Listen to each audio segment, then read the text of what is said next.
to share something with you. That might put me in a very negative light, yeah. Relationships are not my forte. See if someone grabbed up my wife or something completely different ballgame. I'll walk away from here, and this has been like a therapy session.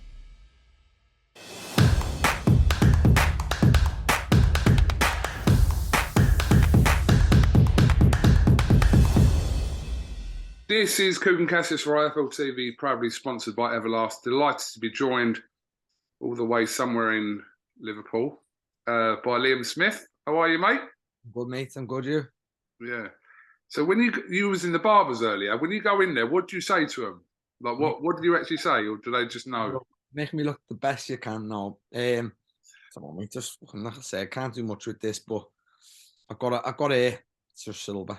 I know. Do you know what? People go on about your hair, but I'd rather have a full head of silver hair than be receding, and your hair looks well alright. So, well, no, what Cook? It's never had an ounce, never had a drop of dye in it. It's never been under a whatever scope. Like, I've got a good head of hair, but it's just silver, so I'll take that. I'll take it, and don't worry about that. Okay, so it's been 5 days since a sensational night in Manchester for yourself. Obviously, I've been to the majority of your fights, and that one, it looked like, without kind of saying it, it was a pressure fight for yourself. I mean, a pressure fight for Chris as well, but for yourself, coming at this stage of your career, this was like, yeah, there was a lot of pressure on you to kind of deliver, and you did.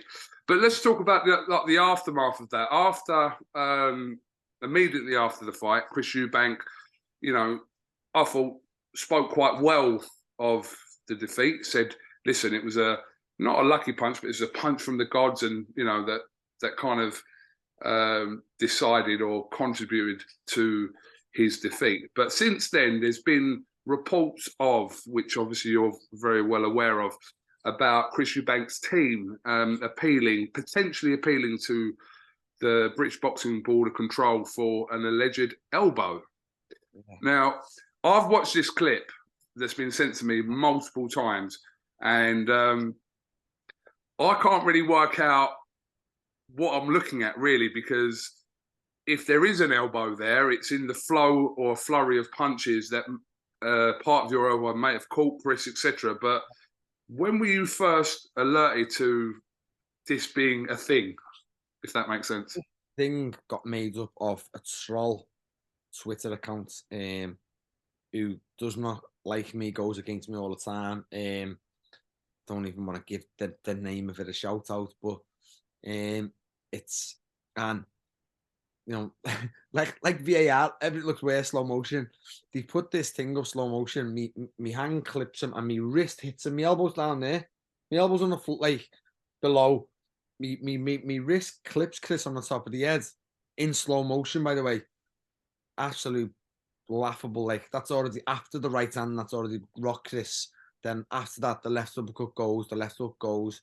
And like I said in reply to Chris with the shot of a lifetime. What one was the shot of the lifetime, Chris? The right hand that first wobbled you, the left uppercut that near took your head off, or the left hook that dropped you.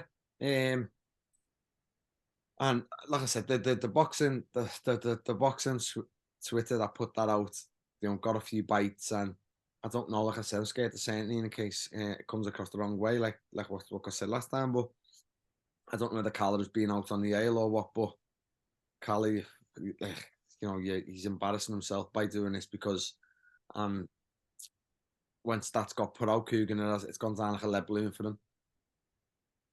Yeah, I mean, look, listen, we haven't really heard from Eubank as such. That's what I mean. Let's wait in there. Let's wait in the ear from Chris. Look, that's from Carla.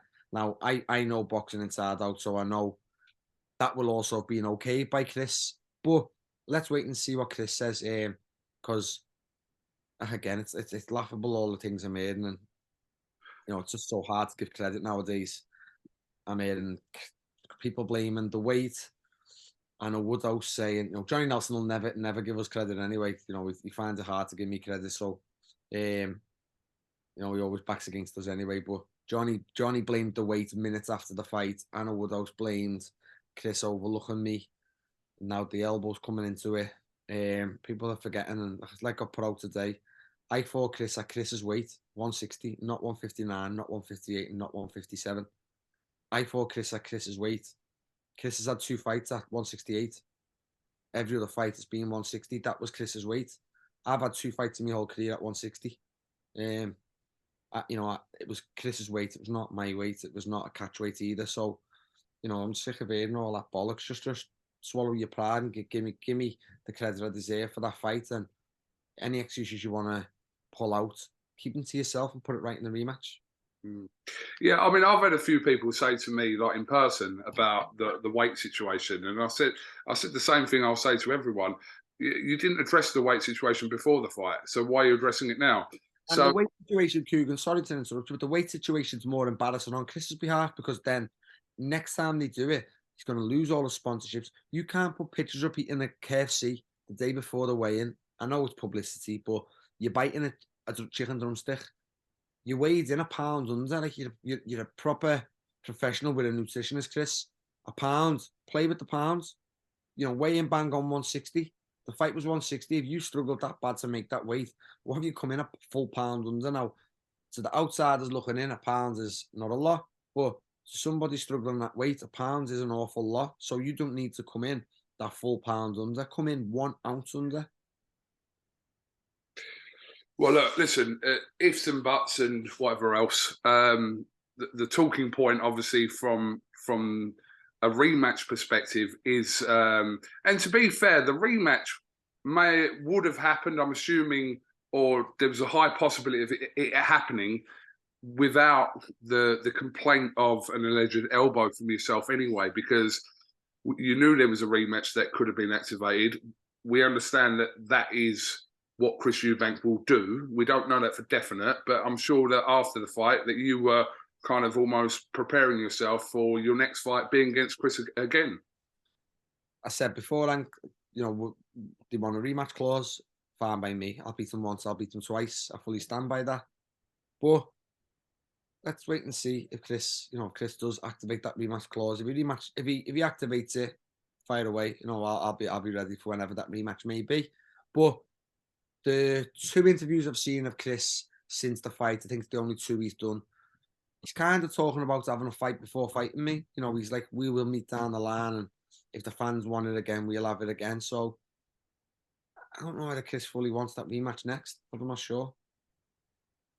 Yeah, I mean, I've not seen those comments, but yeah, I think everyone kind of judging the situation would think, depends how Chris looks at it. If he genuinely thinks that there was reasons why he can put right to go straight back into a rematch with you, then that's one thing. But if there is a fight in between, I mean, I don't know how that works in terms of the rematch clause, whether he can take a fight and then fight you, because I'm sure if he takes a fight, then that's kind of void. That's up to you whether that fight happens or not, I'm sure.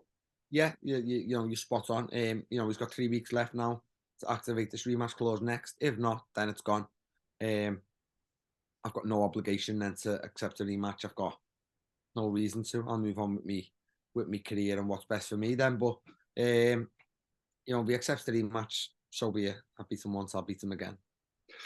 Am I right in saying, though, for you, financially and also for kind of as a move forward, that this rematch, because I'm looking at it as, I think this rematch is quite big now, just because the manner in which you won, it leaves a lot of unanswered questions, not from your side, but from Eubank's side.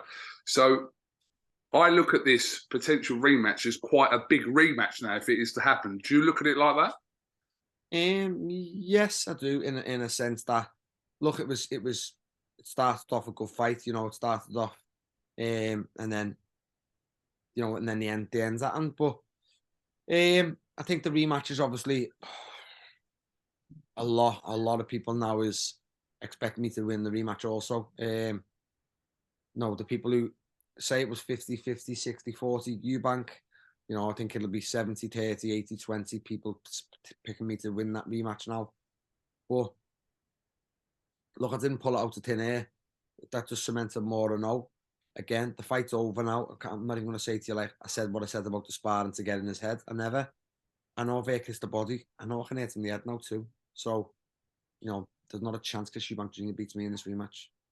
Is it satisfying for you that, and I'll admit, like, of all the outcomes, I think you stopping Chris early within 4 rounds was kind of at the other end of what I thought could happen, all the possibilities. But for yourself and for your team, how satisfying is that to get the one result by stoppage as early as the 4th round, where everyone's going, well, I didn't see that coming. Is that satisfying for you or not? It's very satisfying because of the way the fight week went and the interviews I got. But it's basically like I basically got told you can't hear Chris the head, so it's pointless you're trying. Do you know what I mean? That was the sense of was how it got made to me in the public, in the medias, and you know, it was like, you know, Chris has got a great chin.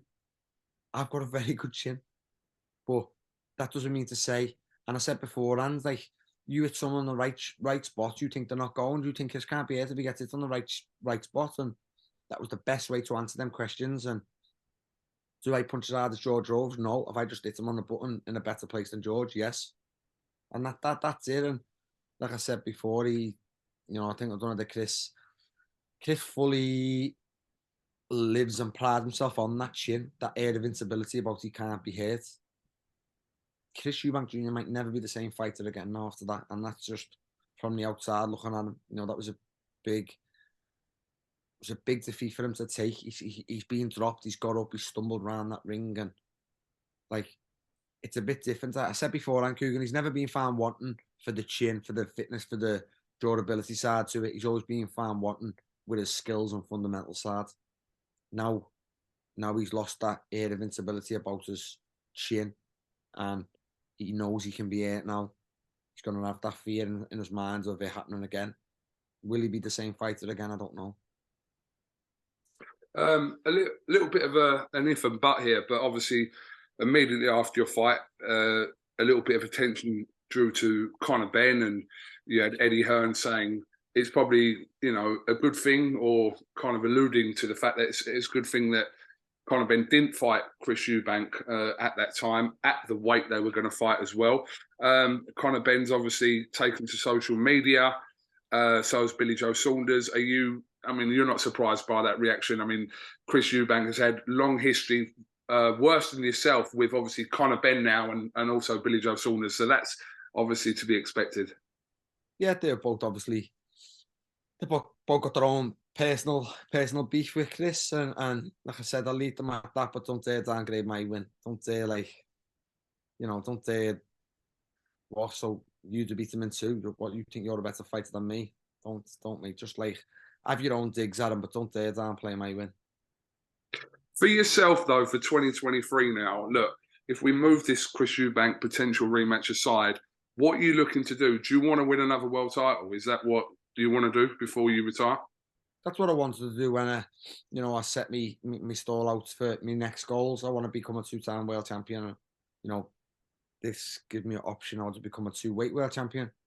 But I'll see what options. I'll see where I go in the middleweight rankings now also, and kind of make a decision to the governing bodies that I want to stay and keep my rankings now at 154, or I can take the rematch with Chris. But obviously we need to give Chris 3 weeks notice, and as time for him. If he decides he wants the rematch, I'll fully take the rematch. But like I said, we'll see where to go. We'll see what happens now. The WBC title at middleweight hasn't been fought for over 12 months with Charlo, and Charlo was also calling out the winner of Benavidez and Plant, so he's also calling out somebody at 168. It'd be interesting to see what happens with that title. Obviously, Chris was mandatory for Triple G. I've seen Tom Loafer do an interview saying he's enthusiastic, and he'd be thingy with the fight with myself. So I'm in a good position, KUGAN. I said all along, I'd beat Chris. It puts me in a very good position again. So Cal Brooks said he'd like to fight the winner beforehand. Yeah, Billy Joe. Liam, do you feel like you're at the end of your career? Because that was a kind of that was a peak performance from yourself, and like obviously we know factors contribute to like wins like that, etc. But I don't know, it doesn't feel like you're at the end of your career. It feels like you're kind of possibly you're still there and could mix it potentially with anyone there at that weight. I said KUGAN a lot, and this is, you know, people will laugh, people will take the piss out of what I'm going to say next, because obviously it'll get quoted and shortened. But I get judged because I've got grey hair, mate, and that's a fact. And you know, I'm 34, but I've had, what have I had? I've had 5 fights in 18 months, maybe. The momentum I'm getting, the performances, the results are speaking for themselves. It's all I ever asked for. Am I a good fighter at 34? Physically wise as I was at 28? Maybe not. Mentally wise and experience wise, I'm a well better fighter than I was at 28. And I'm getting good momentum, which I've craved my whole career. So since me taking the fight in Russia, I've had very good momentum with Fowler, Vargas, Hassan, Chris. And you know, by all accounts, I'm going to keep getting momentum. But I've always said, mate, I train well, I live a good life, and you know, yeah, I feel I've got long left. Yeah, I feel I've got a good few left in me. Just the final one before I do let you go. I do want to ask this because I've seen a few outlets kind of keep going on about some of your comments from the week to try and I'm saying they're trying to take credit away from the win, but they were still bringing up them comments. Has that frustrated you? I think you've said what you said, and I think you've apologised multiple times, and I don't really know what more you can do. And that's just me saying that. I don't know what more you can do.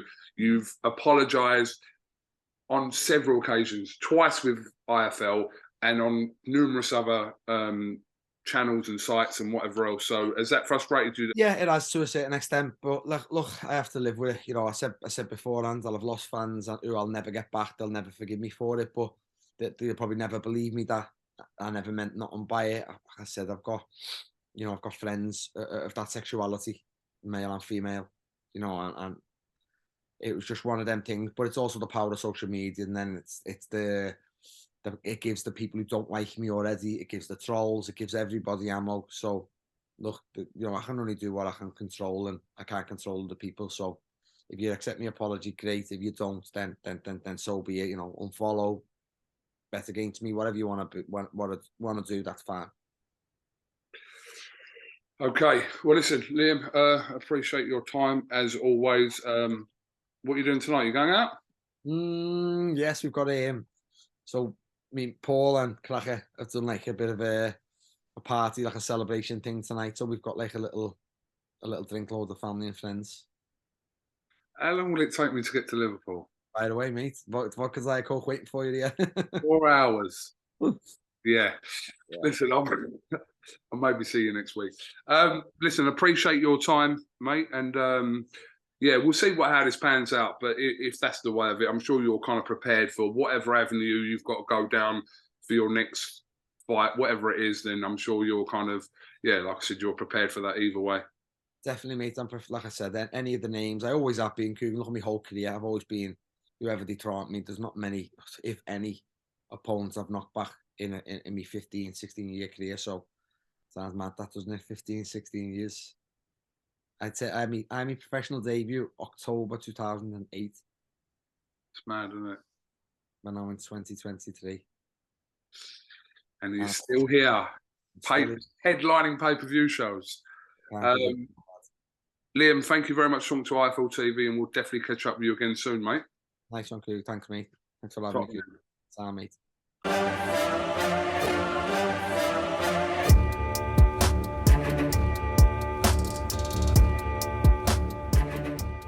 I'm going to share something with you that might put me in a very negative light, yeah. Relationships are not my forte. See if someone grabbed up my wife or something completely different ballgame. I'll walk away from it, and this has been like a therapy session.